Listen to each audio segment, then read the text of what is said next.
Like, that's not that weird for me to drive 3 hours to see a band. I do it less because of the pandemic, but I used to fly across the country to go see bands. Totally. If you want a good experience, you have to work at having a good experience. You can't just sit on your ass in your home and assume that magically you're going to have a great life experience. That's just not how it works. Well, I feel like I think you hit on it. Like, not, and I don't want to say this is exclusive to like punk or hardcore, but like a lot of people from punk and hardcore are seekers. They're seeking something. They're like going out and making it happen. Yeah. While you're involved in punk and hardcore, what was the entry point into vintage?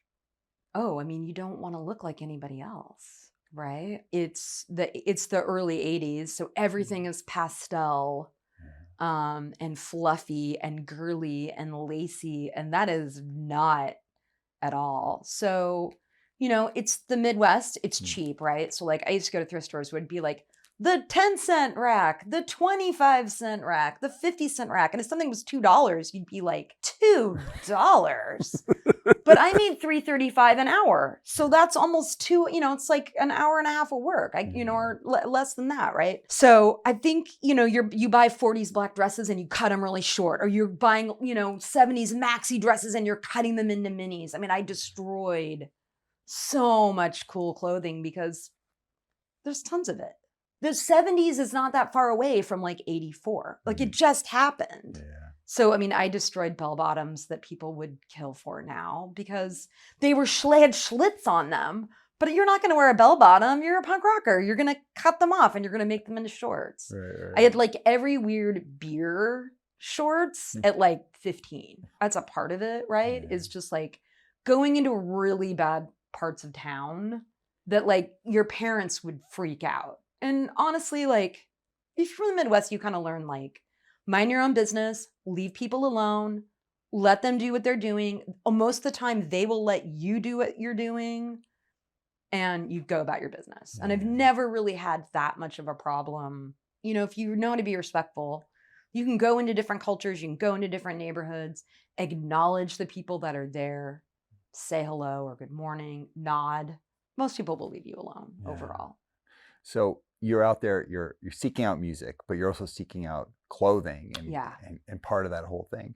How did you end up going from Omaha over to Washington? To get away from my parents. Okay. That was like as far, you reach a point where it's like, your parents will be like, well, we'd love to get a key to your apartment. And you're like, why would I give you a key to my apartment? Like, I'm going to come home and you're going to be in my apartment. So I drove as far away. And I just got really lucky. I moved there in 88, like right out of high school.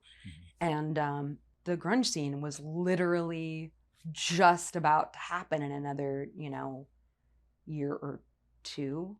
I just got really lucky to get to have those experiences for $5 or whatever. Which is so crazy that you were seeing these shows for $5. People will say something along the lines like, I'm never going to have experiences like that. And it's like, you're going to have really cool experiences that I'm never going to have because I'm older and I'm just not going to have those. Like if you decide that somebody else is having a cooler experience than you're dead in the water already, right? Totally. Which gets into the not being open to experiences. Like if we sit right here and just watch the world go by, we're not going to have great experiences. If you want to have them, you have to go like foster friendships, make yourself uncomfortable. And sometimes things suck. And then you're like, okay, this sucks. We need to leave, right? And knowing that boundary for yourself. But even sucky experiences can end up being, when you're with your friends, they make a good story or something funny that you tell 5 years ago. And that makes you a more interesting person. But as far as like,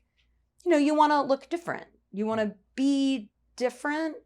Maybe that's not the case now because like maybe you come into punk rock and you're like, well, I'll just go to Hot Topic and I'll get like a stud bracelet and then I'll like do my hair. If that is not available to you, right? If the only way you can get weird clothes is by like sending away for a catalog that's photocopied and piling over this and like trying to figure out, okay, I think I can come up with like $40 to get a pair of monkey boots. That's what you do, right? I mean, it's harder. You have to work at it. It's more difficult than like just going to the local store. Yeah, totally. When I'm talking about like my experiences when I was young about like getting catalogs like from record labels, or from like whatever, like distros we'd order from or any of those things. Like there was a certain, like even as you were talking about like getting this photocopied thing and I want to get these boots and I have to figure it out. When you're saying that, I was like, oh, I look back with such fondness of those times and not it's just reading the back of Maximum Rock and Roll and being Yeah. like, okay, this band describes themselves as listing every band I love,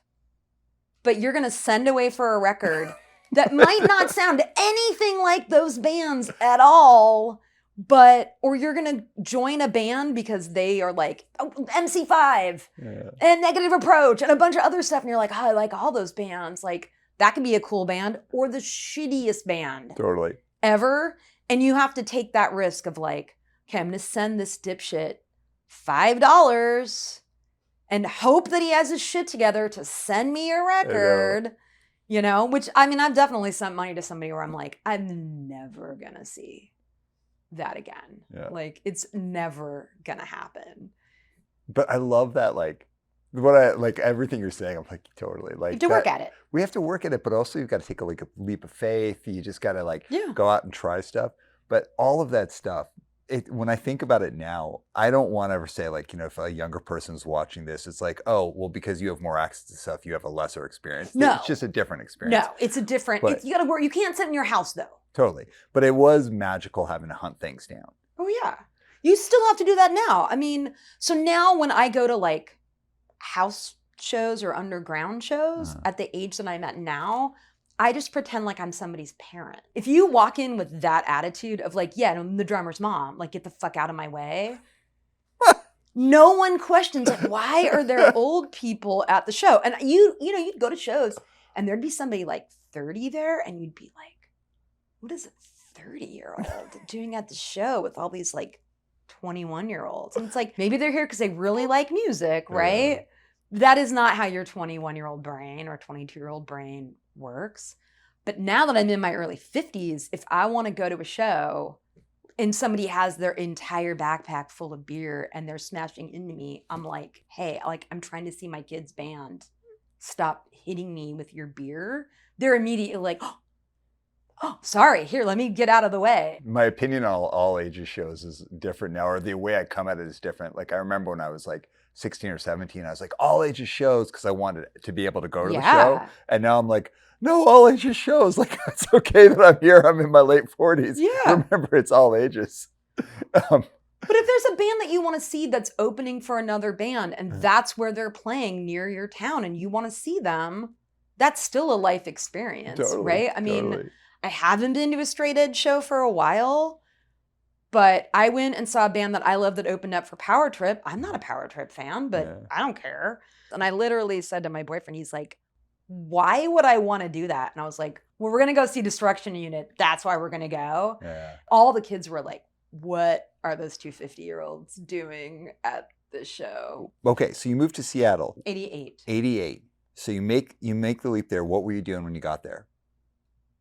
Bullshit. Like you can't have a part-time job in Seattle now, but you could, like, if you wanted to write shitty poetry and like pull coffee and work 20 hours and like play guitar, you could do that. Yeah. Or like be in a shitty band, but like any art takes time, right? So like painter, guitar player, like whatever it is that you want to do, fashion designer, whatever it is, you need a job where you don't have to work 50 hours a week so you can work on your craft. Seattle used to be a town like that, right? And also like it rains a lot. You've got better musicians, better painters, better writers because they're stuck in their house. Yeah. I mean, name a shitty job. I've had it. I've pulled coffee. I've worked retail. I took care of Alzheimer patients. I've worked in offices as an adult. I had a really good friend of mine that started a small record label and worked for him and met another guy. And, you start meeting people. They know about music and you know how to talk to people. And, no one has the internet, right? So like when I explain to somebody like, here's how you book a tour with a fax machine. That is like, what? And they're like old punk guys that are like, oh, you used to book a tour with a phone dialer. Yeah. Do you know what a phone dialer is? Okay. Someone has a credit card that their dad doesn't use and you use that to book a tour. That is not how the world functions.